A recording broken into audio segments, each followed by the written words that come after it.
What's up, Refuge Nation? It's your friendly neighborhood Bob and Medic Mike in the house hanging out. And today we're talking about something that's so hot you guys can't even handle it.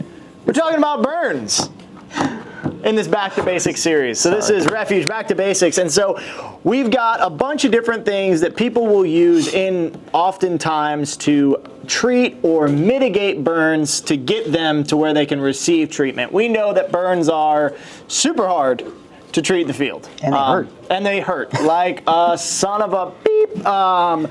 No, but in all seriousness, we sell a couple of different products, and then we offer, a couple of different products in our first aid kits that are, sold over standard that can help in the mitigation of pain. Right? For burns, right? Rather than the actual treatment. And so what you see here is, just some simple Allocaine, right? And this is nice because it's that lidocaine cream with aloe vera, which is a good natural way to treat a burn. Honestly, it is one of the tried and true methods. Works on sunburns. From all of humans. Aloe vera is a life hack, right? But having some Allocaine on hand is a really good idea, just because for your small, minor burns, first degree down, like even non-categorizable, is that a word? It is now. It is now. Take that, Mom. But in all reality, this is a great little piece of kit that you can have in your mom bag, in your dad bag, in the vehicle, whatever have you. So just satchel. In your satchel, your man purse. You carry this to the beach, and you'll be good to go. Good little treatment. Now, for something that is a little bit more serious, right? So say that you do have like those first to maybe second degree burns, and you're not able to get them, to that higher level of care right away. To maybe they could, give them a little bit of feel good juice in an ambulance or something like that. Oof. That's where these guys really do shine in terms of your water gel dressings, your burn shield dressings, and your petrolatum dressings, right? That's Vaseline. That's Vaseline, right? And so a lot of people don't realize burn units don't really love these dressings, and that's because it can make it more challenging when they're debriding. When they're debriding in the debridement process. And so, however, they're very good at managing these problems, and it does offer a lot of comfort and relief to the patient,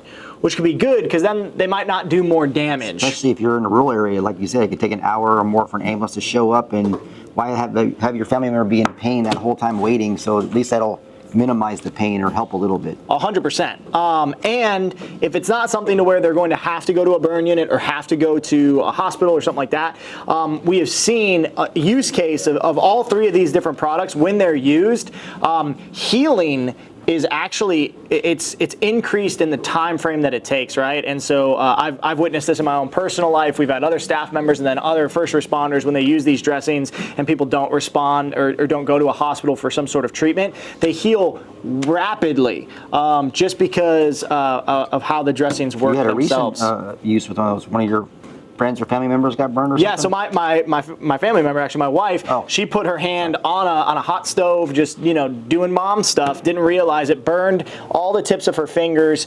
So we actually applied a burn shield dressing. We cut it up and then wrapped each finger separately, right? Let it sit overnight. Changed the dressings in the morning, and we actually gave it, I think it was 2 or 3 hours to air out, let just some fresh air move in, that way nothing weird happened. Put on another round, and then after that, I think it was a day later, she was healed. And she was cooked. It was a hot stove. It was basically like a hot plate type stove. So it is a great dressing to have on hand if you're not going to the hospital or something like that. So we're gonna take a little dive into what these different dressings look like, so that way you guys can see. And then kind of how you would secure it or something like that. So we'll start with our petrolatum dressing. If I can get it, and I never can. Petroleum jelly. Not the kind you can put on your peanut butter and jelly sandwich though. Yes, right. So if you look at this comes in this package, and it smells very, it's potent is the right word. But it's stuck to this dressing like so. It smells sterile like a hospital. And now this is not wet like your water gel or your water-based dressings would be. This is oily, right? Petroleum, petro. It's an oil-based, solution, and then it's a very thin gauze, right? And so this just peels right off the backing, right? And just like so, you would lay this on whatever wound or burn that you're dealing with, and then you would wrap it and secure it, and you would change it in a 12 to 24 hour period is what's recommended, right? This is an amazing dressing. It offers almost immediate relief. I've literally heard this described as a kiss of an angel. They're very affordable. They pack down very small. You can fold them up, you can roll them up, and they're very thin, right? So it's a good sterile dressing that you can use on a burn. All of these are sterile dressings. It's very, very important. A burn is an open wound. It's actually the largest organ in your body is your skin. Integumentary system. Yeah, and then you can look at that, and so you can see, you harm that organ, and we don't want to put something that's not clean, not sterile into that, right? The last thing you want to do is get an infection and get sepsis. That's bad. That's a bad deal. And so even doing a water flush or something like that on a burn is always recommended, especially if there's any sort of debris or anything in there. So looking next at our burn shield dressing, right? Open this sucker up, and this is wet. Very viscous. Yeah, and it smells good.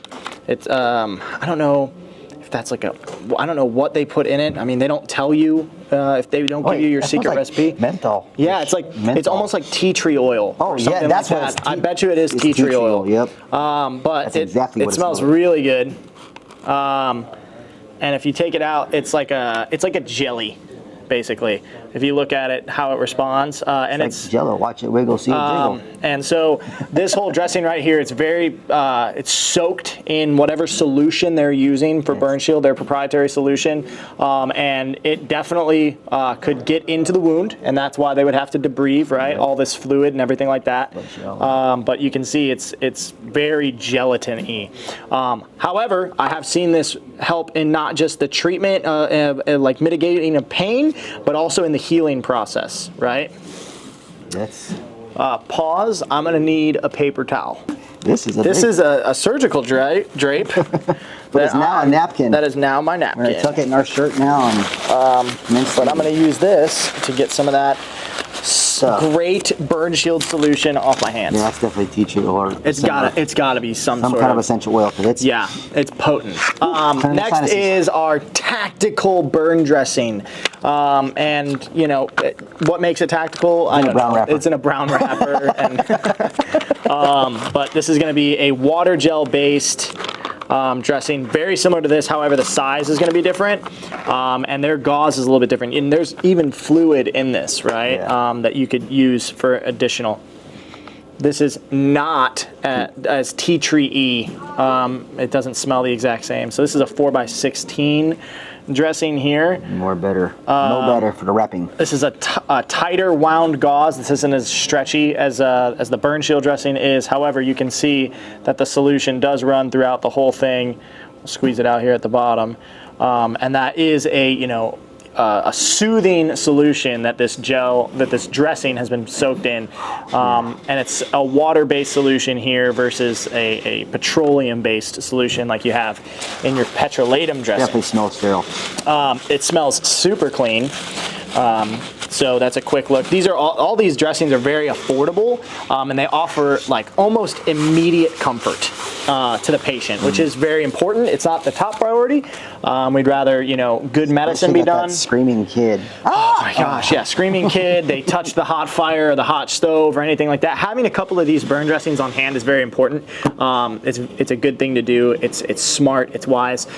What you can do to wrap this up, because what we don't want to do is put a bunch of tape in that sensitive area or anything like that. It really hurt coming off. That's for sure. Really hurt coming off, especially as all the skin in that area is healing. Something as simple as some cohesive bandage or co-band, as the cool kids say. That's my favorite tape in the world right there. Just taking a good wrapping of this. Self-adhering. It self-adheres to itself, if you can believe it. And just doing a light, not super, don't put a ton of pressure on it or anything like that. We just want to secure it in place. So a nice, easy wrap, right? You can tear it just like so. You don't need to use shears. You can use shears.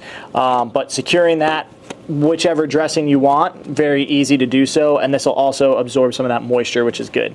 If you don't have Coban on hand, that's no problem. Don't worry. In your Bear Fac, which is where your Burn Shield dressing is, you have a ETD, emergency trauma dressing. All you're going to do is put that gauze pad against wherever your moisture is, right? And then you can just wrap it. But once again, Nice and not loose. doing a ton of pressure or anything like that. We're just securing that dressing in place, right? It would definitely work. I think that this would probably be overkill for Absolutely. a lot of situations. Like I don't want to, like if you just take a look here, if I were to wrap Mike's hand up with this dressing, it's going to quickly get very large. And I'm not putting a ton of pressure on it. I'm just securing really where it is. I always tell my patients sometimes, function over fashion.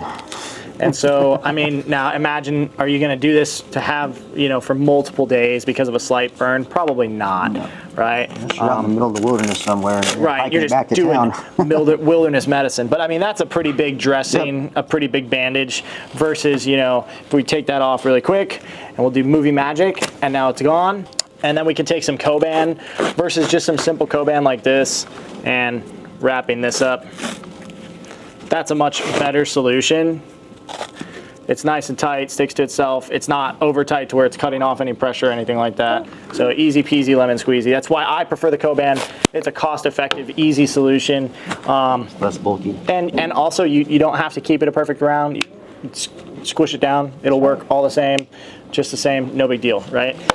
So that's a quick look into how we would kind of mitigate some burns. Mitigate's a great word. I like that. Versus, you know, doing a treatment that's not going to be treating for serious burns. You're looking at skin graft solutions and stuff like that. That's high level medicine inside of a burn unit or inside of an ICU. This is, you know, your everyday kind of run in the mill burns.